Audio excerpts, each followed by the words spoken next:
नेकपा एकीकृत समाजवादी त्यो न त पार्टी हो, त्यो एउटा गुट हो, एउटा झुन्ड हो। जनतामा त्यसको कुनै प्रभाव छैन, त्यो शून्यमा हुन्छ।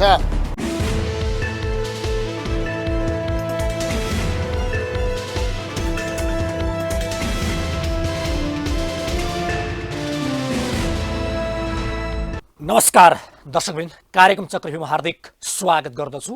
म हिमाल बस्नेत। आज हाम्रो कार्यक्रम हुनुहुन्छ नेकपा एमालेका नेता केन्द्रीय सदस्य घनश्याम पाण्डे।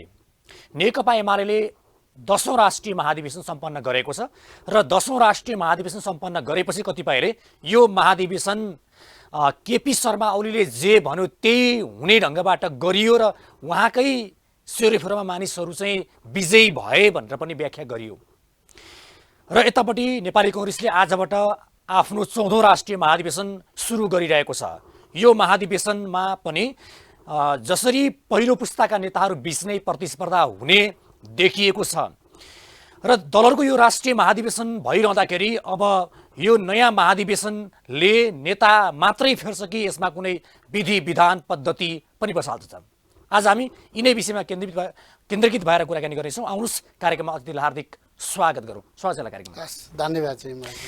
अब तपाईँले नै तपाईँहरूको 10औं राष्ट्रिय महाधिवेशनलाई समीक्षा गर्दाखेरि कसरी गर्नुहुन्छ?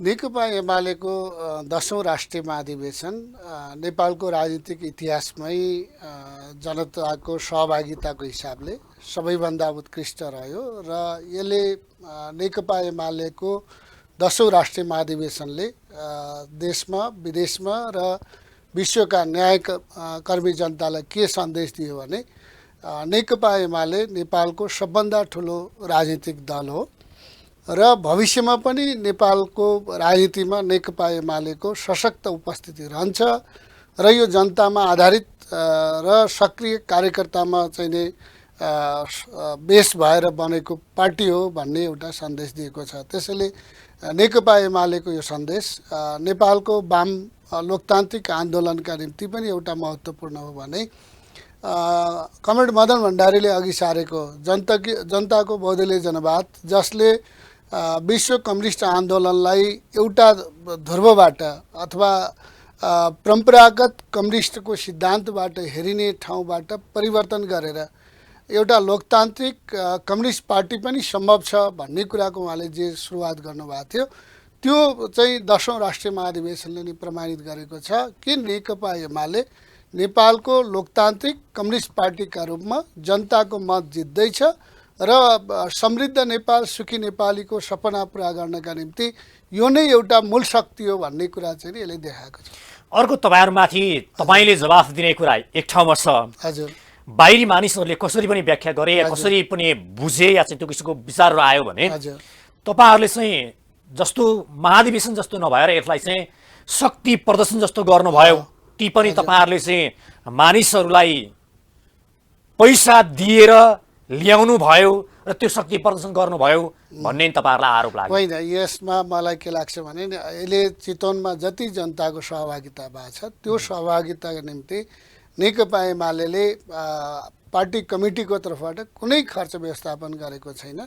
यसमा स्वतस्फूर्त रूपमा जनताले आफूले महाधिवेशनमा सहभागी हुनका निम्ति आफ्नो आम्दानीबाट चाहिँ खर्च गरेर त्यहाँ सहभागिता भएका छन्। त्यसैले नेपालको इतिहासमा अहिले तपाईँले देख्नुभयो भने हामीले हरेक पार्टीको महाधिवेशन हुँदाखेरि उद्योगी, व्यवसायी, व्यापारीहरू आतंकित हुनुपर्ने अवस्था थियो, चन्दा आतङ्क चल्थ्यो।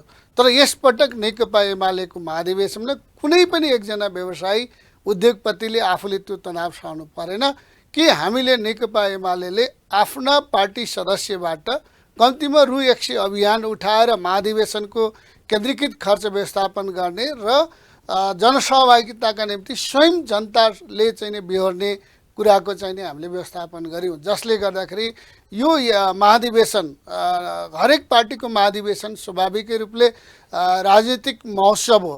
तर नेकपा एमालेको महाधिवेशन नेकपा एमालेका निम्ति मात्रै महाधिवेशन थिएन, यो नेपाली जनताको विशाल राजनीतिक महोत्सव थियो, यो महामेला थियो। त्यसैले यसमा नेपाली जनताको जुन उत्साहपूर्ण सहभागिता रह्यो त्यसले एउटा कुराको खण्डन के गर्यो भने आज नेपाली राजनीतिमा प्रमादेशको सरकार र आफ्नै पार्टीलाई विभाजन गरेर जुन 5 दलीय गठबन्धन बन्यो त्यसका विरुद्धको पनि यो जनमत हो र यसले नेकपा एमाले माथि भइरहेको प्रहार र नेकपा एमालेको नेता कमरेड केपी ओली माथि भएको प्रहारको भण्डाफोर यो 10औं राष्ट्रिय महाधिवेशनको जनताले गर्यो। त्यो भने चाहिँ एउटा कुरा चाहिँ तपाईहरुले के गर्न खोज्नु भएको भन्ने विषय बाहिर आउँछ भने जसरी हिजो नेकपा विभाजित पनि भयो, एमाले विभाजित भयो, अब यो पछाडि अब तपाईहरु एमाले पहिलेकै अवस्थामा छ, शक्तिशाली छ भनेर पनि तपाईहरुले धेरैभन्दा धेरै नेता कार्यकर्ता उतारेर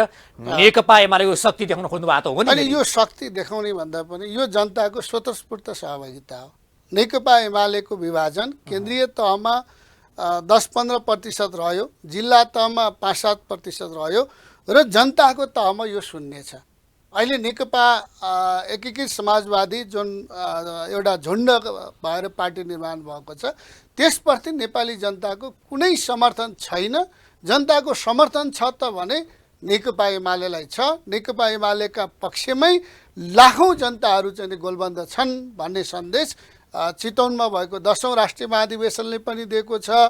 र त्यो महाधिवेशन मात्र होइन, नेकपा एमालेले देशमा पहिलो पटक 7000 भन्दा बढी वडामा एकै पटक वडा अधिवेशन गर्यो, 753 पालिकाहरूमा पालिका अधिवेशन गर्यो। त्यसबाट पनि के देखिएको छ भने जनताको तहमा यदि कुनै पार्टी क्रियाशील छ र जनतासँग जोडिएको छ भने त्यो नेकपा एमाले छ र नेकपा एमालेले नै यो मुलुकको समृद्धि विकास रूपान्तरण गर्न सक्छ भन्ने आत्मविश्वास र विश्वास जनतामा छ। तपाईहरुले जस्तो सर्वसहमति जुटाउनको लागि धेरै प्रयास गर्नुभयो। हजुर, अध्यक्ष केपी शर्मा ओलीको नि निकै ठूलो प्रयास थियो, सर्वसहमति जुट्न सकेन। हजुर, तपाईहरुले दिन खोजेको सन्देश नि सर्वसहमतिबाट दिन खोजेको सन्देश के थियो?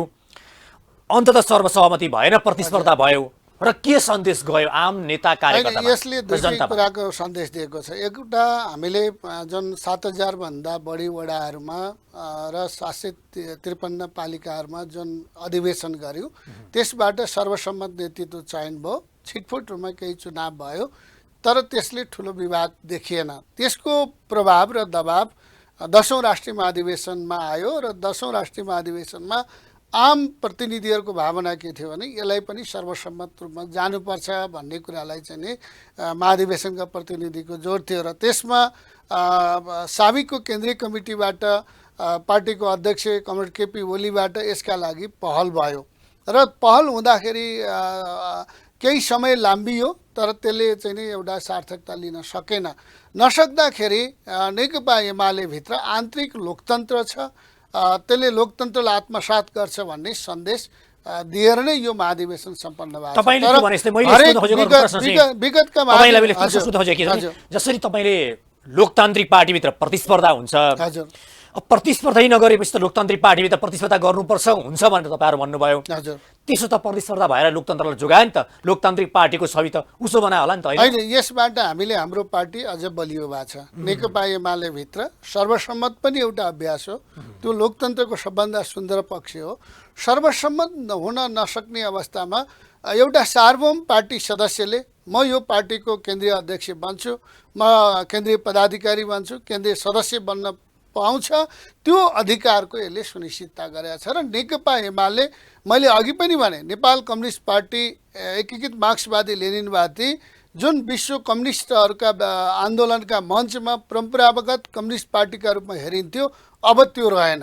अब नेकपा एमाले लोकतान्त्रिक कम्युनिस्ट पार्टी, विशाल जनतामा आधारित क्रियाशील पार्टी सदस्यहरूको, सार्वभौम पार्टी सदस्यहरूको सशक्त बलियो पार्टीका रूपमा यसले स्थापित। मैले सर्वसहमति कुरा नि गरेको थिएँ। जस्तो तपाईले प्रतिस्पर्धा भयो, एउटा सन्देश गयो, तर तपाईहरुले जुन सर्वसम्मत भएन, जसरी एउटा प्रतिस्पर्धा भयो, सर्वसहमति गराएर दिन खोजेको सन्देश चाहिँ के थियो तपाईहरु? हैन, सर्वसम्मतिको सन्देश पनि के थियो भने पार्टीभित्र एकताबद्ध ढङ्गले व्यवस्थित ढङ्गले सबै उपयुक्त जिम्मेवारीबाट यसलाई व्यवस्थापन गर्न सकिन्छ भनेर दिन खोजेको एउटा सन्देश थियो। र त्यो सन्देश दिनेको दबाब के थियो भने हिजो पालिका अधिवेशनहरू, वडा अधिवेशनहरू जसरी सर्वसम्मत नेतृत्वबाट आएको थियो र सर्वसम्मत गर्दाको एउटा अभ्यास के थियो भने पुराना त्यागी नेताहरू पनि नछुट्ने र नयाँ र चाहिँ नि अनुभवी नेताहरूको बिचमा चाहिँ नि समायोजन गरेर पार्टीलाई अझ थप व्यवस्थित गर्न सकिन्छ भन्ने सन्देश दिनका निम्ति सर्वसम्मतको प्रयास गरियो। तर सर्वसम्मत प्रयासका बावजुद पनि त्यो सफल नहुँदा जुन चुनावका माध्यमबाट निर्वाचन भयो त्यसले पनि त्यही सर्वसम्मतकै सन्देश दियो। तर सर्वसहमति गरेर चाहिँ विशेष गरी केपी शर्मा ओलीको त्यो प्यानल भन्नु अहिले हजुर त्यो नेताहरूलाई शक्तिशाली बनाउने र जुन उहाँका मुख्य जिम्मेवारी पदाधिकारीभित्र उहाँले भनेका मान्छेहरूलाई अटाउनको लागि सर्वसहमति गरिएको थियो। उता केपी शर्मा ओली पनि म पार्टीमा अहिले पनि शक्तिशाली छु र सबैको साथ सहयोग समर्थन ममा छ भनेर देखाउनको लागि चाहिँ उहाँले सर्वसहमति गर्न खोज्नु भएको थियो भन्ने कुरा बाहिर आयो। होइन त्यो त्यति मात्र होइन, नेकपा एमालेलाई अहिले जुन घेराबन्दी छ, जुन किसिमको दबाब सिर्जना भएको छ त्यसबाट चाहिँ नि अझ बलियो बनाएर लिएर जाउँ भन्ने कुरा नै थियो। कमरेड केपी ओलीको विकल्प थिएन। अहिलेका जति पनि नेताहरू हुनुहुन्छ उहाँहरू नेताकै रूपमा सर्वसम्मत भए पनि उहाँहरू हुने हो, निर्वाचन भएर पनि उहाँहरू जाने हो। त्यसका निम्ति प्रयत्न भयो, तर त्यो प्रयत्नका बावजुद पनि हामी चुनावमा गयौँ। तर चुनावले निकालेको परिणाम र सर्वसम्मतमा गरेको प्रयास चाहिँ नि एउटै थियो, त्यसमा कुनै फरक छैन। र यसबाट एउटा चाहिँ सिद्धान्त के स्थापित भएको छ भने नेकपा एमाले लोकतान्त्रिक कम्युनिस्ट पार्टी हो र यसको भविष्य यसका सार्वभौम पार्टी सदस्यहरूमा निर्भर छ र ती पार्टी सदस्यहरूलाई आफूले सर्वसम्मत बनाउन वा लोकतन्त्रका माध्यमबाट आफ्ना विचार राख्न चाहिँ नि छुट छ भन्ने कुराको सिद्धान्त स्थापित भएको छ। जहाँसम्म कमरेड केपी ओली बलियो नेता बन्ने अथवा उहाँका विषयमा जे कुरा बाहिर आछ, वास्तवमा कमरेड केपी ओलीमा उहाँले स्पष्ट रूपमा के भन्नुभएको छ भने नेकपा एमालेका हरेक पार्टी सदस्यहरूलाई सार्वभौम अधिकार छ विचार राख्ने, सङ्गठनको नेतृत्वमा आउने, त्यसलाई सम्मान गर्नुपर्छ भन्ने उहाँको दृष्टिकोण छ। र उहाँले के पनि भन्नुभएको छ भने नेकपा एमाले कम्युनिस्ट पार्टीलाई लोकतान्त्रिक रूपमा रूपान्तरण गर्न जनतालाई अघि बढाउने उहाँहरूले प्रचार बाँडेर तत्त मान्छेलाई चाहिँ मत नदिनु भनेर प्रचार बाँड्नु एउटा स्वतन्त्र मतदाताको अधिकारमाथि कुण्ठित हुने काम भएन। त्यसमा कमरेड केपी ओली र नेकपा एमालेको कुनै पनि नेताहरूबाट सङ्गठित रूपमा त्यो प्रयत्न भएको छैन। यदा कदा कसैले त्यो प्रयत्न गर्यो उसको कुरा होला, किनभने निर्वाचन भनेको भोट मात्रै होइन, नो भोट पनि हुन्छ भन्ने कुरा चाहिँ यसपटक देखिएछ। अब सर्वसहमति तपाईँहरूले जबरजस्ती सर्वसहमति गराउन खोज्नु भएको रहेछ भन्ने प्रमाण त 213 जनाले भीम रावललाई मत दिनु भने पछाडि तपाईँहरू जबरजस्ती सर्वसहमति गराउन खोज्दै हुनुहुँदो रहेछ भन्ने कुराको प्रमाण भएन? जबरजस्ती होइन, यसमा चाहिँ आम भावना त्यस्तो थियो। तर भावनाले काम नगरेपछि हामीले सद्भावपूर्ण चुनावमा गयौँ, मतदान भयो, भीम रावल कमरेडले चाहिँ नि हार्नुभयो, कमरेड केपी ओलीले जित्नुभयो। हार र जितका परिणामको घोषणा भइसकेपछि महाधिवेशनको चाहिँ बन्द सत्रमा दुवै नेता सहभागी हुनुहुन्छ। एकले अर्कालाई बधाई दिनुभएको छ, सौहार्दतापूर्ण देखिएको छ र पार्टीमा कुनै यो निर्वाचनका कारणले पार्टीमा कुनै खालको असर देखिएको छैन र पार्टी झन बलियो, झन सुदृढ र बलियो ढङ्गले अघि बढेको छ भन्ने सन्देश यसले दिएको छ। अर्को विषय नि जसरी केपी शर्मा ओलीको आफ्नो विचारप्रति सहमत जनाउने नेताहरू विजय हुनुभयो र उहाँहरूलाई विजय बनाउनको लागि या चाहिँ उहाँहरूलाई जिताउनको लागि उहाँले पहल गर्नुभयो भन्ने विषय बाहिर आयो।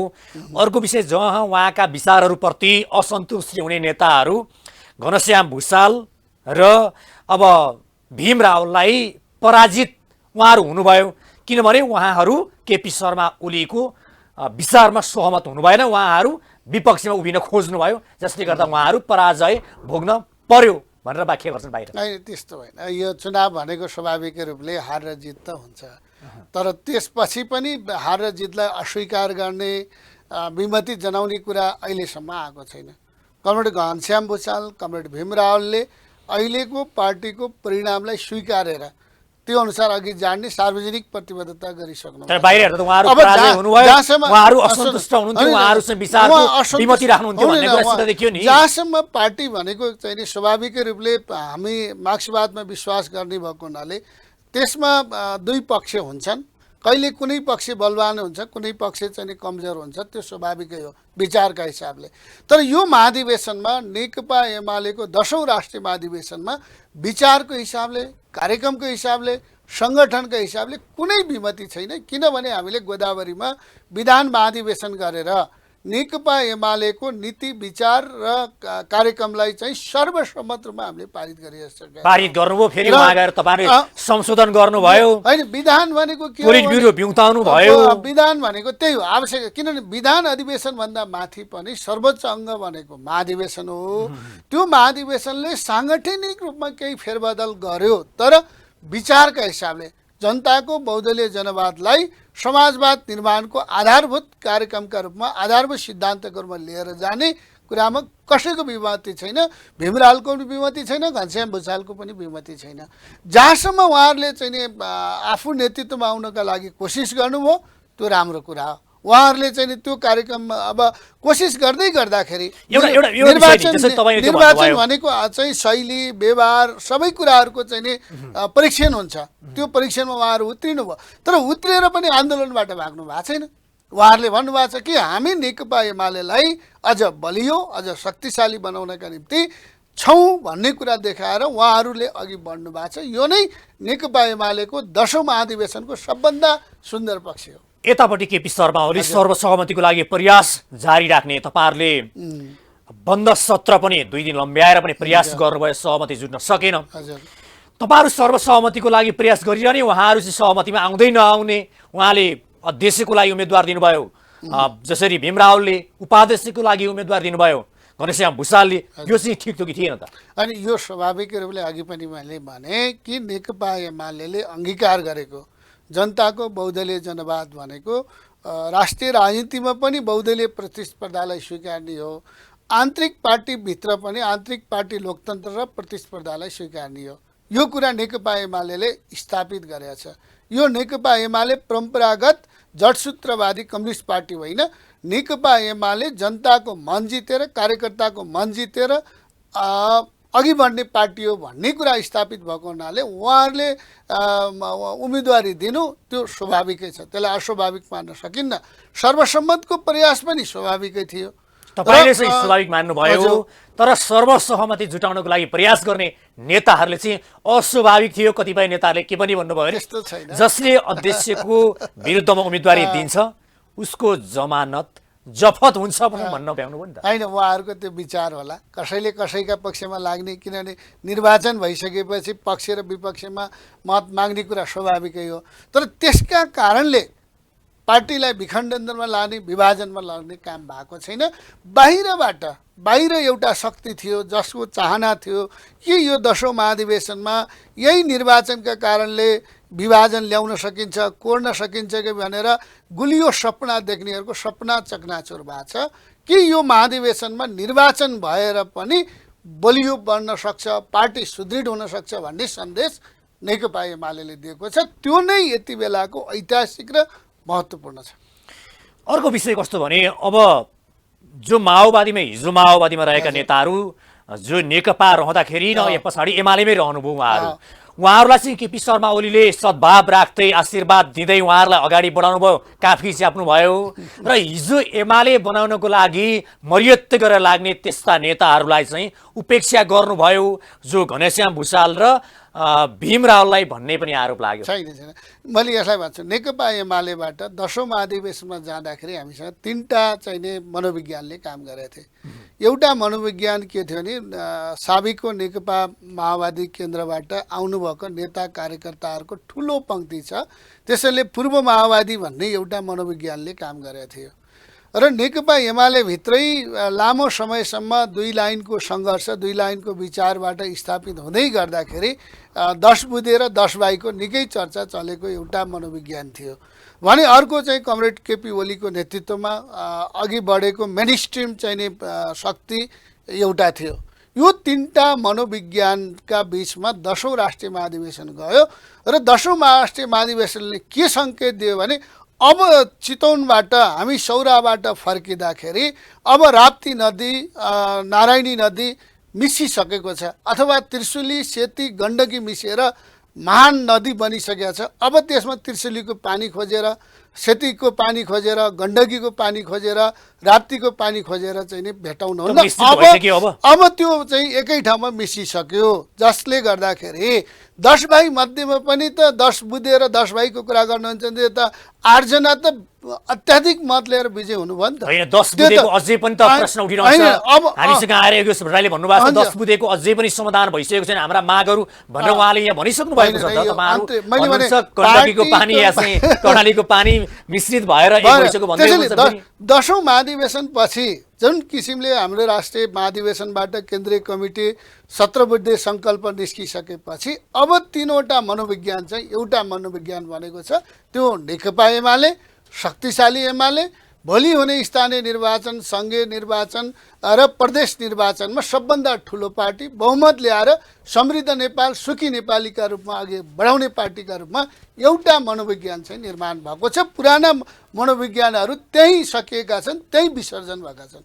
तपाईँको विषयले तपाईँले विचारे भन्नुभयो ठिक छ, तर अलिकति बाहिर हेर्दाखेरि नि जस्तो एमालेभित्र जसरी लालबाबु पण्डित एउटा सचिवको आकाङ्क्षी हुनुहुन्थ्यो, जसले गर्दा उहाँ महाधिवेशन नसकिँदै उहाँ महाधिवेशनबाट बाहिरिनु भएको छ।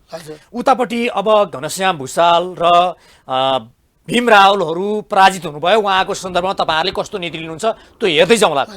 अब तपाईँले भन्नुभयो अहिले एमाले मात्र सबै कुनै पनि धार छैन, एमाले एक भयो भन्नुभयो, तर अलिकति असन्तुष्टका स्वरहरू बाहिर आए। जसरी केपी शर्मा ओलीले एकलौटी ढङ्गबाट अघि बढ्न खोज्नुभयो यो महाधिवेशन भन्ने पनि छ। अब तपाईँले भन्नुभयो, तर मेरो भनाइमा चाहिँ पूर्व माओवादी, 10 भाइ, असन्तुष्ट नेता र तपाईँहरूको चाहिँ यतापट्टि सत्तापक्षीय, यो 4वटालाई मिलाएर लानको लागि नेकपा एमालेको नेतृत्वलाई कतिको सहज छ? यो स्वाभाविक रूपले नेपालको सबभन्दा ठुलो वाम लोकतान्त्रिक पार्टी जोसँग 8 लाखभन्दा बढी पार्टी सदस्यहरू छन्, ती सबैको मनोभावनालाई एक ठाउँमा सङ्गठित गरेर लिएर जाने आफैमा चुनौतीपूर्ण छ। तर कमरेड केपी ओली नेकपा एमालेको पार्टी अध्यक्ष मात्रै होइन, यो राष्ट्रको राजनेता हो र उहाँले जसरी पार्टीभित्र व्यवस्थापन गर्नुभएको छ, जसरी यसलाई एकीकृत ढङ्गले लाने गर्नुभएको छ, मलाई के विश्वास छ भने नेकपा एमालेभित्र कसैले पनि अब हामी पाखा लाग्यौँ, कसैले हामीले जिम्मेवारी पाएनौँ भन्ने अवस्थाको सिर्जना हुँदैन र यो सबैले यथोचित रूपमा पार्टीभित्र मान सम्मान र जिम्मेवारी प्राप्त गर्नुहुन्छ। र त्यो जिम्मेवारी प्राप्त गर्न पनि किन आवश्यक छ भने अहिलेको नेपालको जुन आर्थिक सामाजिक परिवेश छ, जसबाट हामीले मुलुकलाई समृद्धितिर लानुपर्ने कुरा छ, त्यसका निम्ति पार्टीभित्र एकता र नेपालका राष्ट्रिय राजनीतिका बीचमा बृहत्तर एकता नभइकन यो कुरा चाहिँ अझ चुनौतीपूर्ण हुन्छ। त्यसैले यो राष्ट्रिय राजनीतिभित्र एकताबद्ध र राष्ट्रिय राजनीतिलाई मूलधारमा ल्याउन सक्ने नेपालको एउटा मात्रै राजनेता भनेको कमरेड केपी ओली हो, नेकपा एमाले पार्टी हो। यसकै नेतृत्वमा अब मुलुकलाई अघि बढाउने सम्भव छ भन्ने कुरा चाहिँ अहिलेको वर्तमान अवस्था हो। त्यसले गर्दाखेरि कोही पनि पार्टीको नेता, कार्यकर्ता, सदस्यहरू अब जिम्मेवारी पाएनौँ भनेर पछुताउनु पर्दैन। अहिले पनि तपाईँले अघि भन्नुभयो लालबाबु पण्डितजी छुट्नु भएको छ, विशाल भट्टराई छुट्नु भएको छ, त्यस्तै गर्न हिजो चाहिँ लामो समयसम्म पार्टीभित्र चाहिँ महत्त्वपूर्ण भूमिका निभाएर राम्रो परिणाम दिएका साथीहरू पनि छुट्नु भएको छ। तर उहाँहरू सबैलाई यथोचित जिम्मा पार्टीले दिन्छ। भोलि र पर्सि नेकपा एमालेको दोस्रो केन्द्रीय कमिटीको बैठक बस्दैछ। यो बैठकले उहाँहरूलाई थप चाहिँ नि जिम्मेवारी दिएर पार्टीलाई अझ बलियो बनाउने अघि जान्छ भन्ने कुरामा म आश्वस्त छु, विश्वस्त छु। र त्यसैमा भोलिबाट सुरु हुने दोस्रो केन्द्रीय कमिटीको बैठकबाट हजुर के छन् तपाईँहरूको एजेन्डा? अब एमालेलाई अगाडि बढाउनको लागि तपाईँहरूका समीक्षा पनि होला नि, हिजोका गल्ती कमजोरीका पनि के एजेन्डामा छलफल गर्नुहुन्छ र एमालेलाई कसरी अघि बढाउने तपाईँहरूको योजना? अहिले नेकपा एमालेको केन्द्रीय कमिटीका लागि प्राप्त हामीलाई सूची अनुसार के छ भने हामी 10औं महाधिवेशनको समीक्षा गर्छौँ र 10औं महाधिवेशनले जुन सन्देश दिएको छ त्यो सन्देशलाई जनताको बिचमा लैजाने, हरेक नागरिकका बिचमा, हरेक पार्टी कमिटीका बिचमा, हरेक चाहिँ टोलसम्म त्यो सन्देश प्रवाह गर्ने गरिकन हाम्रो मूल एजेन्डा भनेको राष्ट्रिय महाधिवेशनको सन्देशलाई व्यवस्थित रूपमा तल गाउँ तहसम्म पुर्याउने भन्ने कुरा छ। दोस्रो भनेको महत्त्वपूर्ण एजेन्डा भनेको हामीले महाधिवेशन गर्दै गर्दा जिल्ला अधिवेशनहरू र प्रदेश अधिवेशनहरू गर्न बाँकी छ। त्यसलाई मिति तोकेर हामी जिल्ला र प्रदेश अधिवेशनको चाहिँ तिथि मिति तयार गर्ने योजना हामी बनाउँछौँ। अर्को हाम्रो बृहत्तर राष्ट्रिय अभियान भनेको के भने पुष माघ र फागुन यो 3 महिनालाई नेकपा एमालेको महान अभियानका रूपमा हामीले अघि बढाउँछौँ। हामी महान अभियान भनेको के हो भने नेकपा एमालेको नीति विचारलाई जनस्तरमा लैजाने, यदि कोही नबुझेर चाहिँ नि असन्तुष्ट रहेछ भने उसलाई सन्तुष्टि बनाउने, अन्य झुकिएर अन्य पार्टी अन्य विचारमा लागेका नेता कार्यकर्ता र जनताहरूलाई नेकपा एमालेमा फर्काउने र नेकपा एमालेलाई सबभन्दा ठुलो पार्टीका रूपमा जनताको बिचमा लैजाने, त्यसको सङ्गठन विस्तार गर्ने योजनाका साथमा यो केन्द्रीय कमिटी मूलभूत रूपमा केन्द्रित हुनेछ। र सँगसँगै साङ्गठनिक रूपमा अघि तपाईँले भने जस्तै केन्द्रीय कमिटीमा केही मनोनित गर्नुपर्ने विषयहरू छन्, पोलिट ब्युरो निर्माण गर्नुपर्ने विषय छ, स्थायी कमिटी निर्माण गर्नुपर्ने विषय छ। ती सबै विषयहरू चाहिँ नै यो दोस्रो केन्द्रीय कमिटीको बैठकले का एजेन्डा छन् र यो एजेन्डाको मूल विषय भनेको नेकपा एमालेलाई अझ बलियो बनाउने, अझ सशक्त बनाउने। 10औं राष्ट्रिय महाधिवेशनले जुन 17वटा सङ्कल्पहरू गरेको छ र त्यो सङ्कल्पलाई चाहिँ नि जनताको बिचमा लैजाने र आउने महाधिवेशन आउने निर्वाचन प्रतिनिधि सभाको, प्रदेश सभाको र स्थानीय तहको निर्वाचनमा पूर्ण रूपमा पार्टी पङ्क्तिलाई होम्ने र सबैभन्दा बहुमत चाहिँ पार्टीका रूपमा चाहिँ नि ठुलो पार्टीका रूपमा चाहिँ नि यसले विजय हासिल गरेर समृद्ध नेपाल सुखी नेपालको सपनालाई पुरा गर्ने हाम्रो अभियान चलाउँछ। तपाईँले भने जस्तै सबैभन्दा ठुलो दल प्राप्त गरेर बनाउनको लागि तपाईँहरूको अभियान रहन्छ, त्यो स्वाभाविक रूपमा कुनै पनि पार्टीले गर्छ। हजुर। तर अहिले 5 दलीय गठबन्धन र अहिले भनौँ अहिले तपाईँहरूबाट चुइटिएर गएको फुटेर गएको नेकपा एकीकृत पार्टी माओवादी लगायतका दलहरू हेर्ने हो भने यति बेला नेकपा एमाले विभाजित पनि भएको छ। अर्को विषय के भने 5 दलीय गठबन्धन एमालेलाई सबै क्षेत्रबाट बढारेर लानुपर्छ भनेर कसिएर लागेको छ। यस्तो अवस्थामा तपाईँहरूलाई बहुमत ल्याउन त निकै समस्या छ। त्यो फलामको चिउरा चपाउनु जस्तो छैन। यो चाहिँ हामी के हो भने हामी फलामको चिउरा भए पनि चपाउँछौँ र त्यसलाई चामल झैँ गरेर चाहिँ नि खान्छौँ, त्यसमा कुनै समस्या छैन। यो महाधिवेशनले दिएर जुन अहिले पार्टी निर्माण भएको छ, अब नेकपा एमालेका निम्ति कुनै ताकतले चाहिँ नि यसलाई हल्लाउन सक्दैन। जहाँसम्म पार्टी विभाजन भन्नुभएको छ, म अहिले पनि भन्छु र भोलि तपाईँ पछि यो 2-3टा निर्वाचन पछि आएर पनि मैले त्यो प्रमाणित भएको छ भन्ने भन्छु कि नेकपा एकीकृत समाजवादीको सबै ठाउँमा जमानत जफत हुन्छ, उहाँहरूको 0 सिट हुन्छ, चाहे त्यो वडा सदस्यमा होस् चाहे प्रतिनिधि सभाको सदस्य होस्। उहाँहरूले कुनै एक सिटमा जित्नुहुन्न, लेखेर राख्नुहोस्, त्यो भोलिका दिनमा हामी प्रमाणित गरिदिन्छौँ। नेकपा एकीकृत समाजवादी नेकपा एमालेलाई हामीले 1 सिट भए पनि बढी ल्याएर जितेर देखाइदिन्छौँ, त्यो खुट्टी हेरी देखिन्छ भन्ने हो। नेकपा एकीकृत समाजवादी त्यो न त पार्टी हो, त्यो एउटा गुट हो, एउटा झुन्ड हो, जनतामा त्यसको कुनै प्रभाव छैन, त्यो शून्यमा हुन्छ। जहाँसम्म अन्य पार्टीहरू छ उहाँहरू 5 दलीय गठबन्धन एक ठाउँमा बनाउने भनेको किनभने डराएर हो नि त, होइन? तर यो दौड हो, यो 5 जना दौड्नु र एक्लै दौड्दाखेरि जहिले पनि एक्लैले दौड्नेले जित्ने हो। त्यसैले उहाँहरू 5 दलीय गठबन्धन मिले पनि नमिले पनि यो पटक जनताका बीचमा जनतालाई के छ भने राष्ट्रियताको निम्ति खबरदारी तपाईहरुले भन्ने विषय त ठीक छ सबै भन्नु होला, तर प्रश्न चाहिँ कस्तो भने अहिलेको त्यो सन्दर्भ पृष्ठभूमि हेर्दा नि हिजो तपाईहरु नेकपा माओवादी र नेकपा एमाले मिल्दाखेरि तपाईहरुले बहुमत ल्याउनु भयो, तर यति बेला माओवादी पनि तपाईहरुबाट छुट्टिसकेको छ, अलग भइसकेको छ, एमाले पनि विभाजित भइसकेको छ, अनि उता 5 दलीय गठबन्धन तपाईहरुलाई बढार्न लागिरहेको अवस्थामा तपाईहरुले भन्ने बहुमत या चाहिँ तपाईहरुले हामी जित्छौं या चाहिँ ठुलो पार्टी बन्छौं भन्ने कुरा अलि सपना जस्तो भएन र भने कुनै सपना छ। तपाईलाई मैले नेकपा माओवादी केन्द्रको एउटा मूल चाहिँ जनतामा भिजेको शक्ति नेकपा एमाले भित्र समायोजन भइसकेको छ। कमरेड रामबहादुर थापा बादल अहिले हाम्रो पार्टीको उपाध्यक्ष भइसक्नु भएको छ र अब त्यो शक्ति मिलिँदाखेरि अहिले कमरेड प्रचण्डले नेतृत्व गरेको पार्टी एउटा गुटमा रूपान्तरण भएको छ। यसको कुनै असर तल देखिँदैन। अब जनताले किन, जनताको बिचमा मैले अहिले पनि भने नेकपा एमाले प्रतिको ठुलो भरोसा के छ भने जनतामा सामाजिक सुरक्षा दिने पार्टी नेकपा एमाले हो। रु 100बाट सुरु गरेको वृद्ध भत्ता आज मासिक 4000 पुगेको छ र हामीले बाचा गरेका छौँ। हामीले चुनाव जित्यौँ भने कम्तीमा 5000 सामाजिक सुरक्षा भत्ता पुर्याउँछौँ र सबै वृद्ध बा आमाहरूको चाहिँ जिम्मा नेकपा एमाले लिन्छ, राष्ट्रले लिन्छ। तपाईँले त योभन्दा अगाडि नै भन्नुभएको थियो नि हामी 5000 वृद्ध भत्ता पुर्याउँछौँ भन्नुभयो, सक्नु भएन। होइन, यस अहिले 4000 पुर्यायौँ। आउने यो पटकको अबको अधिवेशन हामी 5000 पुर्याउने थियौँ। त्यही डरले चाहिँ 5 दलीय गठबन्धन बन्यो। कतिपय के भन्छन् भने जस्तो नेकपा एमाले मनमोहन अधिकारीले जुन सुरुवात गरेको वृद्ध भत्ताको जुन जस लिएर त्यसको चाहिँ एउटा जस या त्यसको चाहिँ के भन्छ त्यसलाई जो अहिलेसम्म लिएर यसलाई बेचेर मत बटुल्ने काम गरिरहेको छ एमाले भन्छन्। बेचेर होइन कि सही कामको हामीले व्याख्या गरेर हो। यो बिचमा त अरू पार्टीलाई पनि सत्तामा जाने प्रधानमन्त्री हुनुहुन्थ्यो नि त, उहाँहरूले किन वृद्ध भत्ता बढाउनु भएन?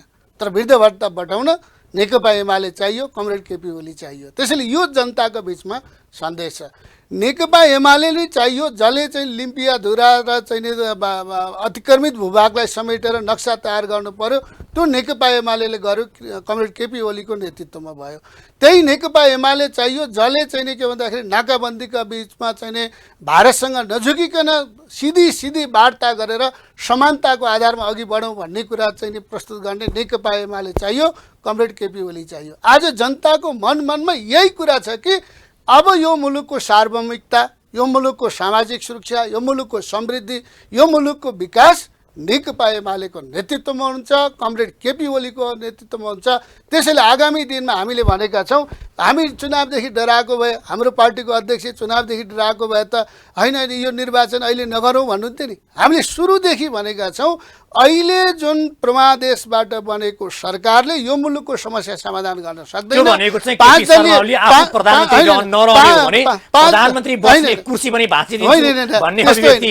दलीय गठबन्धनबाट राजनीति भनेको, संसद भनेको मुलुकको समस्या समाधान गर्ने हो। आज मुलुकमा संसद छ तर अध्यादेशबाट देश चलिरहेछ। आज मुलुकमा सरकार छ तर यो मुलुकको उपस्थिति सरकारको शून्य छ। आज यो मुलुकमा सरकार छ, 1400 सडकका योजना बन्द भएका छन्।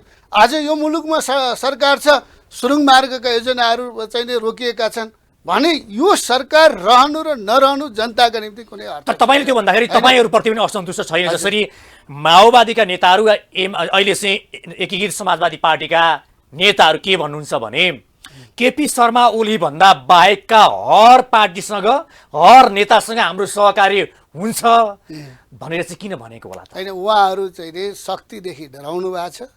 नेकपा एमालेको नेतृत्वमा, केपी ओलीको नेतृत्वमा सरकार र सत्ता सञ्चालन भयो भने गलत काम गर्न पाइँदैन, मतपत्र च्यात्न पाइँदैन, होइन, अनि भ्रष्टाचार गर्न पाइँदैन।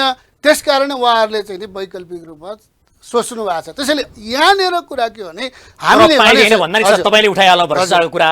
केपी शर्मा ओलीकै सरकार हुँदाखेरि तपाईँलाई नै थाहा छ, मैले उदाहरण दिनै पर्दैन, भ्रष्टाचारका कुराहरू बाहिर आए तर त्यसलाई छानबिन प्रक्रिया अघि बढाए पनि कारबाही गरेर जसरी चाहिँ कारबाही गर्नुपर्थ्यो त्यो गर्न सक्नु भएन। आफ्नै मन्त्री मण्डलभित्रका स्वास्थ्य सामग्री घोटाला भयो, त्यहाँभित्र अनियमितता भयो भनेर प्रश्न उठ्दा त्यहाँ छानबिन भएन।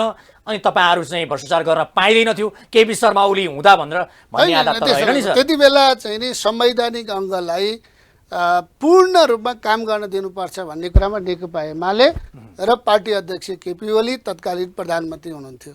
तर संवैधानिक अङ्गलाई क्रियाशील हुन कसले दिएन? आज अदालतमा जे भइरहेछ त्यो अदालतको चाहिँ वितण्ड र नाटक केपी ओलीका कारणले भएको हो कि 5 दलीय गठबन्धनका कारणले भएको? आज त्यसैले हामीले के भन्न सकिन्छ भने तथ्य कुरा के हो भने नेकपा एमाले भ्रष्टाचार विरोधी हो, सामाजिक न्यायको पक्षमा उभिन्छ, लोकतन्त्रका पक्षमा उभिन्छ, राष्ट्रियताको पक्षमा कहीँ डगमगाउँदैन र जनताको जीवन सुधार्ने र खुसियाली ल्याउनेमा नेकपा एमाले प्रतिबद्ध छ। तर अन्य दलहरूको कुरा हेर्नुभयो भने उनीहरू गठबन्धनमा गएर के गर्छन् भन्ने कुरा देखिएको छ। चुनाव जित्न नसक्ने अवस्था भए मतपत्र च्यात्ने, होइन।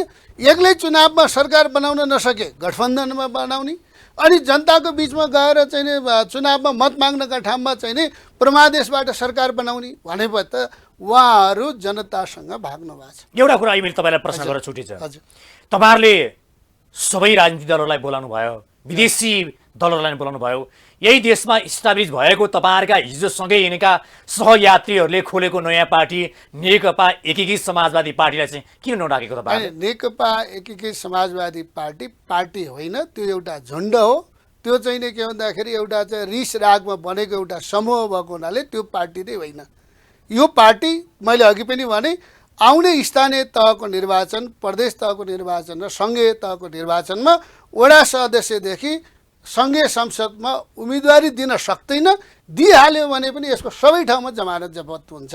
त्यसैले जनतामा आधारित नभएको पार्टीलाई महाधिवेशनमा बोलाउनुको कुनै आवश्यकता छैन। कतिपयले भन्छन् अब निर्वाचन अगावै अहिले नयाँ दर्ता भएको पार्टी नेकपा एकीकृत समाजवादी तपाईँहरूले त मान्यता दिनु पनि भएको छैन, बोलाउनु पनि भएन, तर तपाईँहरूको बिचमा एकता हुने सम्भावना छ, किनकि हिजो माओवादी र का अध्यक्ष प्रचण्ड र केपी शर्मा ओलीको बिचको एकता होला भनेर कल्पना पनि गरिएको थिएन। हिजो सँगै हिँडेका सहयात्री बिच एकता किन नहुने? निर्वाचन अगाडि नै एकता हुन्छ भन्छ। अनि यसमा त हाम्रो पार्टी अध्यक्षले भनिसक्नु भएको छ कि नेकपा एमालेको विधान, नेकपा एमाले अघि सारेको जनताको बौद्धले जनवाद, मार्क्सवाद र लेनिनवादलाई आत्मसात गरेर हिजोका दिनमा कसले के गर्यो त्यो चाहिँ बिर्सिदिउँ। उहाँले भन्नुभएको छ फर्गेट द पास्ट, होइन, अनि फर्गिभ, उहाँलाई सबलाई आम माफी दिउँ। हिजो उहाँले झगडा गरे पनि, वितण्डा मचाए पनि, त्यो नेकपा माओवादी केन्द्रको अध्यक्ष होइन, नेकपा माओवादी केन्द्रको प्रचण्ड कमरेडले पनि उहाँले चाहिँ नि विगतको कमी कमजोरीलाई बिर्सिएर हामी पार्टीको अध्यक्षले माफी दिन तयार हुनुहुन्छ। माधव नेपाललाई राजा महाराजाहरू केपी शर्मा ओली माफी दिनलाई आम माफी भन्नलाई यो गलत कुरा छ। माफी दिने कुरा के हुन्छ नि, साथी साथीका बिचमा पनि माफी दिन सकिन्छ। तर हाम्रो पार्टीकोले अहिले अघि सार गरेको कुरा के हो नि, हामी विगतका झगडाहरूलाई हेर्ने पक्षमा छैनौँ। नेकपा एमाले भविष्य हेर्न चाहन्छ, सुन्दर नेपाल हेर्न चाहन्छ, सार्वभौम राष्ट्र हेर्न चाहन्छ। त्यसका निम्ति विगतमा कसले कहाँ छिट्की हान्यो, कसले कहाँ मतपत्र च्यात्यो, कसले कहाँ ढुङ्गा हान्यो भनेर अब समीक्षा गर्ने होइन। अब भनेको चाहिँ नि आजका मितिबाट यो देशको समृद्धि, यो देशको विकासका निम्ति आधारभूत सिद्धान्त मार्क्सवाद लेनिनवादलाई अङ्गीकार गर्ने, जनताको बौद्धले जनवादलाई समाजवाद निर्माणको आधारशिलाका रूपमा विकास गर्न उहाँहरू स्वीकार्नुभयो भने कमरेड माधव नेपालदेखि नेकपा एकीकृत समाजवादीमा रहेका जो कोहीलाई पनि नेकपा एमालेको ढोका खुल्ला छ, उहाँहरू जति बेला पनि आउन सक्नुहुन्छ।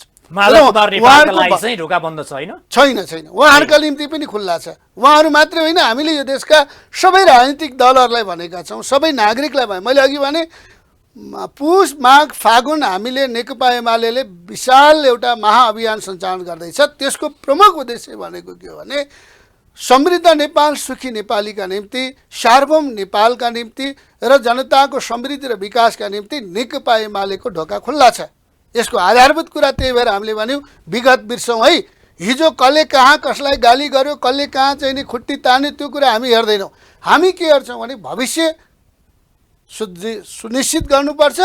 नेपाली जनता अब भोकमरीमा बसिरहन सक्दैनन्, गरिबीमा रहन सक्दैनन्, बेरोजगारी भोगिरहन सक्दैनन्। त्यसैले यो मुलुकका यी समस्याहरू समाधान गर्नका निम्ति नेकपा एमालेमा सबैलाई ढोका खुल्ला छ र हामी बलियो भएर जानुपर्छ। एकीकृत समाजवादी पार्टीलाई पार्टी नै होइन भनिरहँदाखेरि नि, हजुर, जसरी तपाईँहरूले आफूपट्टि फर्केर हेर्दा हिजो नेकपा विभाजित भएदेखि, आफ्नै घरमा फर्केदेखि एमाले विभाजित भएसम्म आउँदाखेरि तपाईँहरू आफैले फर्केर हेर्दा हाम्रा पनि गल्ती कमजोरी भयो होलान्, हामीले पनि त्रुटि गऱ्यौँ कि, हाम्रो नेतृत्वले नै काहीँ त्रुटि गरेर उहाँहरू त्यहाँबाट हिँड्नुपर्ने अवस्था आयो कि भनेर तपाईँहरूलाई कतै त्यस्तो चाहिँ लाग्दैन? त्यो चाहिँ हाम्रो गोदावरीमा भएको विधान महाधिवेशनले नै समीक्षा गरिसकेका छ। 10औं राष्ट्रिय होइन, त्यो हामीले समीक्षा गऱ्यौँ। हामीले गर्न खोजेका कामहरूमा के समस्या आयो भन्ने कुरा बोल्ने होइन, त्यो त विधि प्रक्रियाले हुन्छ। र नेकपा एमाले जहिले भए पनि मार्क्सवाद लेनिनवाद र जनताको बौद्धले जनवादको सिद्धान्तबाट अघि बढ्ने पार्टी भएको हुनाले यो कुरा भएको छ। अघि हामीले हाम्रो हरेक व्यक्तिको जीवनमा, हरेक संस्थाको जीवनमा स्वाभाविकै रूपमा त्यो समीक्षा हुन्छ। हामीले गम्भीरतम समस्या गरेका छौँ, हाम्रो पार्टीभित्र पनि बहस भएको छ। तर त्यसबाट हाम्रो निचोड र निष्कर्ष के हो भने यो मुलुकको राष्ट्रियता जोगाउने पार्टी नेकपा एमालेको नेतृत्वमा मात्रै सम्भव हुन्छ।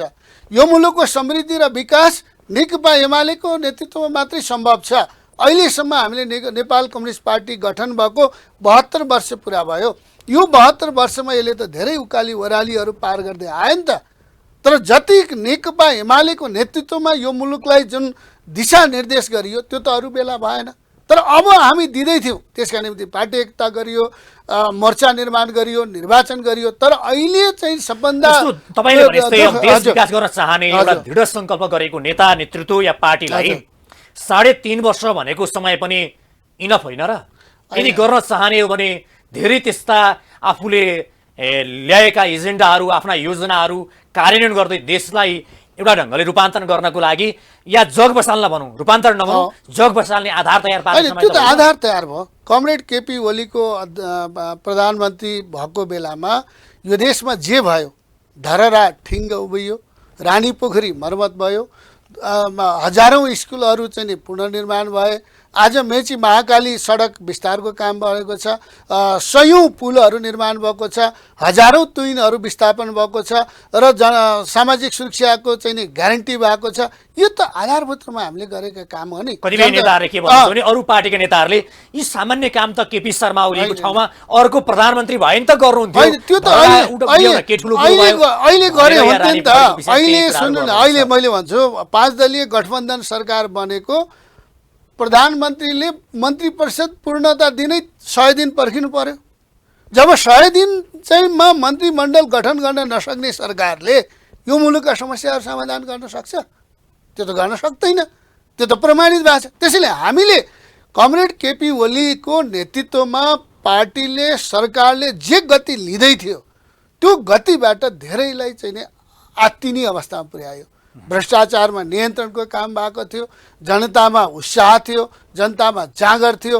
हामीले चाहिँ छिमेकी राष्ट्रहरूलाई पञ्चशीलको सिद्धान्तका आधारमा, बराबरी चाहिँ नि सार्वभौमिकताको आधारमा सिधा नजर जुटाएर वार्ता गर्न सक्ने क्षमता नेकपा एमाले राख्यो, कमरेड केपी ओलीले राख्नुभयो। तर अरूले किन सक्नुहुन्न त्यो कुरा? अहिले सक्नु पर्थ्यो नि त। त्यसैले अरूबाट यो सम्भव छैन र सम्भव छ भने केवल नेकपा एमालेबाट सम्भव छ र त्यसको नेतृत्व गरिरहेको कमरेड केपी ओलीबाटै यो मुलुकको नेतृत्व र चाहिँ नि अगाडि बढाउने जुन रूपान्तरणको कुरा छ त्यो सम्भव छ भन्ने कुरा नै अहिलेको कुरा हो। अब मैले विषय अगाडि बढाएँ। अब जसरी अहिले तपाईँले अघि उठाउनु पनि भएको थियो सर्वोच्चको विषय। हजुर, अब सर्वोच्चको विषय यति धेरै सर्वोच्चभित्र मुक्कामुक्की झगडा भइरहेका छन्, वाद विवाद भइरहेका छन्, तर राजनीतिक दलहरूले आफ्नो स्पष्ट अडान या धारणा ल्याउन सकेका छैनन्। नेकपा एमालेको भनौँ न, नेकपा एमालेको स्पष्ट धारणा के हो त अहिलेको अदालतको विषयमा? होइन, यसमा हाम्रो पार्टी अध्यक्षले केही दिन अगाडि पनि भन्नुभएको छ कि प्रधान न्यायाधीशको मुद्दा मात्रै होइन, विषय मात्रै होइन। आज प्रधान न्यायाधीशलाई मात्रै हामीले एकातिर गर्ने र हिजो जुन 5 न्यायाधीशको विषय पनि यसमा जोडिएको छ, यो सबै विषयलाई चाहिँ नि किनारा गर्नुपर्छ। र नेपालको राजनीतिक इतिहासमा जुन स्वतन्त्र न्यायपालिका हो त्यो प्रति नेकपा एमालेको प्रतिबद्धता छ।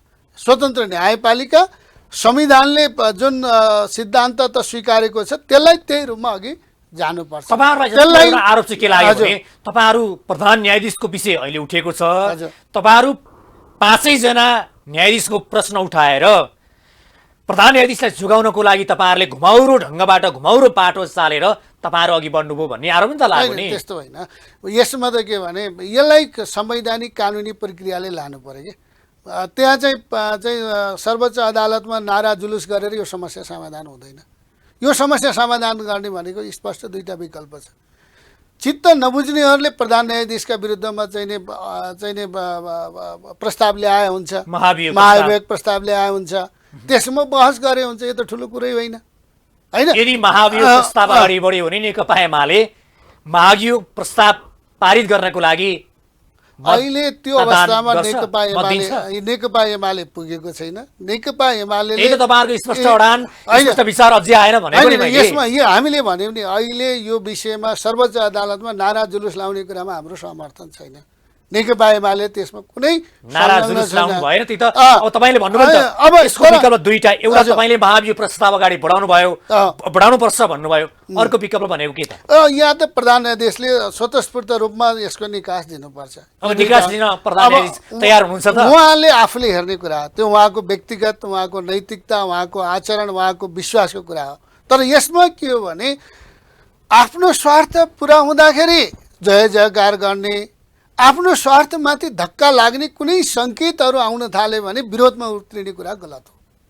यसलाई सिद्धान्त त चाहिँ नि सर्वोच्च अदालत, नेपालको न्यायालयलाई हामीले स्वतन्त्र र चाहिँ नि ढङ्गले अघि जानुपर्छ। अब यसलाई स्वविवेकै हुन पाउँछ कि पाउँदैन भन्दा अङ्ग्रेजीमा भन्छ एक्स्ट्रा जुडिसियरी पावर जुन चाहिँ नि सर्वोच्च अदालतले प्रयोग गर्यो त्यो आफैमा दुखान्त हो। हामीले भनेका छौँ कि प्रमादेशका माध्यमबाट संविधान के अरे संसदको प्रक्रियाभन्दा बाहिर गएर जुन चाहिँ नि के भन्दाखेरि 5 दलीय गठबन्धनको सरकार बन्यो त्यो आफैमा त्रुटि छ। तर तपाईँलाई त्यो त्रुटि तपाईँलाई सच्याउनु यो पर्छ। प्रधान न्यायाधीशको विषयमा नि हजुर। प्रधान न्यायाधीशलाई भाग खोज्ने अवस्था सिर्जना गराउने त्यो बानी बसाल्ने काम चाहिँ नेकपा एमालेको सरकार हुँदा भयो, किनकि होइन, संवैधानिक होइन, निकायमा गलत, राजदूत गलत, र गलत। अन्य पदाधिकारीहरू नियुक्त गर्दाखेरि भागभण्डामा त्यति बेला नियुक्ति भएका थिए, जसले गर्दा प्रधान न्यायाधीशको हौसला बढ्दै गयो। अन्तत उहाँ मन्त्रीसम्म माग्न पुग्ने अवस्था सिर्जना नेकपा एमाले गर्नु होइन होइन, नेकपा एमाले हिजो सरकारमा रहँदा पनि आज प्रतिपक्षमा रहँदा पनि स्वतन्त्र न्यायपालिकाको पक्षमा रहन्छ र त्यसमा हामीले निरन्तर काम गर्छौँ। त्यो जनताको बहुदलीय जनवादमा पनि यो कुरालाई स्पष्ट रूपमा हामीले सिद्धान्त त स्वीकारेका छौँ। त्यसैले स्वतन्त्र न्यायपालिकालाई स्वतन्त्र रहन दिनुपर्छ र त्यहाँ रहने चाहिँ नि नेतृत्व अथवा त्यहाँ रहने व्यक्तिहरूले पनि त्यो स्वतन्त्रतालाई अङ्गीकार गरेर नैतिकपूर्ण ढङ्गले काम गर्नुपर्छ। बाहिरी मान्छेले के भन्छन् भने हजुर, न्यायालयमा विवाद आउनु राजनीतिक पार्टीहरूको चाहिँ भागभण्डाका कारणले भन्छन्। तपाईँको विचारमा नि तपाईँको विचार चाहिँ न्यायालयभित्र यो व्यतिथि विशेषकार भ्रष्टाचार त व्यापक छ भनेर बाहिर त त्यहाँ प्रधान भनौँ न जो एउटा त्यहाँका न्यायाधीशको एउटा इजरा चाहिँ एउटा जुन एउटा कमिटीले निर्णय नै गरिसक्यो। हजुर। अब यसमा जो न्यायालयभित्रको यो व्यतिथि आउनुमा राजनीतिक दलहरूको कारणले हो कि न्यायाधीशहरूकै कारणले, न्यायमूर्तिहरूको कारणले यो भइरहेको छ? अहिले यो दुईटा चाहिँ नि यसको आर्थिक सामाजिक परिवेश हेर्नुपर्ने, राजनीतिक परिवेश त जिम्मेवारी हो, यसबाट कोही उम्कन पाउँदैन। म पनि कानुनको विद्यार्थी, म आफै अधिवक्ता हुँ, म आफै कालो कोट ल्याएर पनि जान्छु। तर हामी कहाँ जुन पद्धति निर्माण गऱ्यौँ न्याय सेवाभित्र नियुक्ति गर्ने, पुनर्नियुक्ति गर्ने, बढुवा गर्ने कुराहरू जुन राख्यौँ त्यो आफैमा समीक्षा गर्नु बिन्दुमा हामी आइपुगेका छौँ। यदि हामीले साँच्चैको स्वतन्त्र न्यायपालिका हेर्ने हो भने यो बहसको विषय छ। त्यसैले यसलाई चाहिँ नि अहिले न्यायपालिकाभित्र देखिएका समस्याहरूलाई समाधान गर्ने प्रधान न्यायाधीशको बहिर्गमन र प्रधान न्यायाधीश रहने कुरासँग मात्रै छैन। यो विषय भनेको यसको चाहिँ नि गठन, यसको सञ्चालन, यसको निर्माण, यसको प्रक्रिया सम्पूर्ण कुरामा समीक्षा गर्नुपर्छ र त्यो त्यसको के तपाईँ नेता हुनुहुन्छ, राजनीतिक पार्टीको नेता हुनुहुन्छ, तर तपाईँ अधिवक्ताको आँखाबाट हेर्दा चाहिँ जुन न्यायालयभित्रको यो व्यतिथि र यो बेसंस्कार भनौँ या चाहिँ भ्रष्टाचार भन्छन् या जुन किसिमको विशृङ्खलता आएको छ यो राजनीतिक पार्टीहरू, राजनीतिक दलहरूको कारणले गर्दाखेरि भएको छ स्वीकार गर्नुहुन्छ? यसलाई राजनीतिक दल मात्रै नभनौँ, यहाँ देशभित्र रहेका स्वार्थी समूहहरूको चलफल छ। स्वार्थी भनेको इन्ट्रेस्ट ग्रुप भन्छ। त्यो इन्ट्रेस्ट ग्रुपको पनि कहीँ न कहीँ उनीहरूको अब यसमा मुद्दाका पक्ष विपक्ष होलान्, यता चाहिँ नि के भन्दाखेरि उद्योग व्यवसायसँग जोडिएका विषय होलान्। होइन, त्यसमा चाहिँ मैले भने नि मैले नेपालको न्याय प्रणालीलाई आमूल रूपमा सुधार गर्नुपर्छ। मैले भन्नु चाहिँ म हिजो संविधान निर्माण गर्दाखेरि केन्द्रीकृत न्याय प्रणाली हुन हुँदैन भन्ने मान्छे हो म। नेपालको एउटा मात्रै यस्तो एउटा निकाय छ न्याय प्रणाली जसले सङ्घीयता चिन्दैन। सङ्घीयता नचिन्ने न्याय प्रणाली अहिले पनि बरकरार रहँदाखेरि त्यहाँ समस्या देखिएका छन्। त्यसैले यो भोलि संविधान संशोधनको विषय, भोलि यसको परिमार्जनको विषय हो। तर एउटा कुरामा म के दृढ छु, विश्वास राख्छु भने नेपालका सबै समस्याहरूको समाधान गर्न नेपालीहरू सक्षम छन् र त्यसको नेतृत्व गर्न नेकपा एमाले सक्षम छ। त्यो गर्छ। नेकपा एमाले जनताको मतबाट जुन विश्वास आर्जन गरेको छ र हामीले त्यही भएर भनेका छौँ अहिले यो मुलुकका समस्याहरूको समाधानका निम्ति 5 दलीय गठबन्धन समाधान होइन, संसद पुनर्स्थापना समाधान होइन, अहिले यसो प्रधान न्यायाधीशलाई भित्र बाहिर बनाउने समस्या होइन, यो देशका सबै समस्याहरूको समाधान गर्ने भनेको ताजा जनमत हो। जनताको बिचमा जाने, जनताको मतबाट मत लिने, विजय प्राप्त गर्ने र त्यसका आधारमा चाहिँ नि अहिले देखिएका न्याय क्षेत्रको रूपान्तरण सुधारको कुरा होस् अथवा चाहिँ नि राष्ट्रियतामा आएका जुन समस्याहरू छन् त्यसलाई चाहिँ नि समाधान गर्ने कुरा होस्, जनजीविकाको कुरा होस्, यो सबै कुरालाई समाधान गर्ने भनेको ताजा जनमत लिने हो। त्यसैले म त नेकपा एमाले के चाहन्छ भने हामी जनतामा जान आतुर छौँ, हामीले जनताको बिचमा बक्स थाप्न तयार छौँ, तर सत्ता पक्ष 5 दलीय गठबन्धन चुनाव भन्न बित्तिकै उनीहरूलाई थुरुरुरु काम्ने अवस्था छ। त्यसैले जबसम्म हामी जनताको म्यान्डेट पाउँदैनौँ तबसम्म यो समस्या त्यसमा त तपाईँहरूले अहिलेको विषय अलिकति उठियो, तर पनि संसद हिजो पनि 2 पटक चाहिँ संविधानमा नभएको अधिकार प्रयोग गरेर एउटा चाहिँ संसदको भनौँ न अन्त्य गर्नुभयो। हजुर, अब फेरि संसदलाई पङ्गु बनाउने काममा या चाहिँ त्यहाँनिर आन्दोलन गरेर हुन्छ कि चुनावमा जानुपर्छ भनेर हुन्छ कि के गरेर हुन्छ, त्यसरी अघिबाट एमाले पनि होइन। नेकपा एमाले एउटा संसारभरिको चाहिँ के हुन्छ भने कार्यकारी प्रमुखलाई केही चाहिँ नि अधिकार हुन्छ। नेपालको संविधानले पनि त्यो अधिकार दिएको छ। त्यहाँ चाहिँ अब न्यायालयले एउटा निर्णय गर्यो, त्यो म सम्मान गर्छु, त्यो उसले एउटा व्याख्या गर्यो, एउटा सिद्धान्त स्थापित गर्यो, तर त्यो सिद्धान्त मात्रै सत्य हो भन्ने कुरा चाहिँ गलत हो। फेरि संसारभरि त्यस्ता धेरै सिद्धान्तहरू छन् जो मुलुकका चाहिँ ज्वलन्त समस्याहरू समाधान गर्नका निम्ति जनताको बिचमा नगइकन त्यो सम्भव छैन। त्यसैले अहिले देखिएका समस्याहरू टालटुले ढङ्गले यसो 5 दलीय गठबन्धनले यो र त्यो भागभण्डा लाएर प्रधान न्यायाधीशलाई पनि यसो मन्त्री दिइहालौँ अथवा विरोध भयो मन्त्री निकालिदिइहालौँ भन्ने कुराबाट यो समस्या तपाईँको व्यक्तिगत विचारमा नि अहिले न्यायाधीशमाथि प्रश्न आउँदाखेरि मन्त्रीमण्डलमा भाग लिने दिने काम भइरहँदाखेरि यत्रो प्रश्नहरू उठिरहँदाखेरि प्रधान न्यायाधीशले के गर्नु पर्थ्यो, राजनीतिक दलहरूले के गर्नु पर्थ्यो तपाईँको विचारमा, या चाहिँ प्रधान न्यायाधीशले राजीनामा दिने तयार नहुँदाखेरि तपाईँहरू अहिले प्रतिपक्षमा हुनुहुन्छ गर्नुपर्छ के भइरहेको छ? यो त प्रधानमन्त्रीले आफूले गर्ने कुरा हो। म प्रधान न्यायाधीश भएको भए मैले के गर्थेँ म भन्छु, तर म त प्रधान न्यायाधीश छैन अहिले। त्यसैले हामीले भनेको कुरा के भने प्रधान न्यायाधीशले, राजनीतिक दलले, सत्ता पक्षले, प्रतिपक्षले एउटा काम गर्नुपर्छ जुन चाहिँ स्वतन्त्र न्यायपालिकाको सम्मान गर्नुपर्छ, स्वतन्त्र न्यायपालिकाको नेतृत्व गर्ने र त्यहाँ रहेका हरेक व्यक्तिहरूले स्वतन्त्र न्यायपालिकाको सिद्धान्तलाई आत्मसात गरेका छन् र त्यहाँ नैतिकतापूर्वक काम गरेका छन् भन्ने कुराको विश्वास दिलाउनुपर्छ। हस्, कार्यक्रम आइदिनु भयो, यहाँलाई धन्यवाद। हस्, धन्यवाद हिमालजी, तपाईँलाई र टिभी टुडे परिवारलाई धेरै धेरै धन्यवाद व्यक्त गर्न चाहन्छु र सम्पूर्ण श्रोताहरूलाई, दर्शकहरूलाई पनि धन्यवाद व्यक्त गर्छु। र आज अन्तर्राष्ट्रिय विश्व मानव अधिकार दिवस भएको हुँदा म सम्पूर्ण दाजुभाइ तथा दिदीबहिनीहरूलाई मानव अधिकार दिवसको अवसरमा हार्दिक बधाई र शुभकामना व्यक्त गर्छु र मानव अधिकारका विषयलाई सबैले आत्मसात गरौँ, व्यवहारमा उतारौँ भन्ने अपिल पनि गर्न चाहन्छु। धन्यवाद। आज हाम्रो कार्यक्रम हुनुहुन्थ्यो नेकपा एमालेका नेता घनश्याम पाण्डे। आजको कार्यक्रमको निर्धारित समय सकिएको छ, हामीहरूलाई पनि बिदा दिनुहोस्। नमस्ते।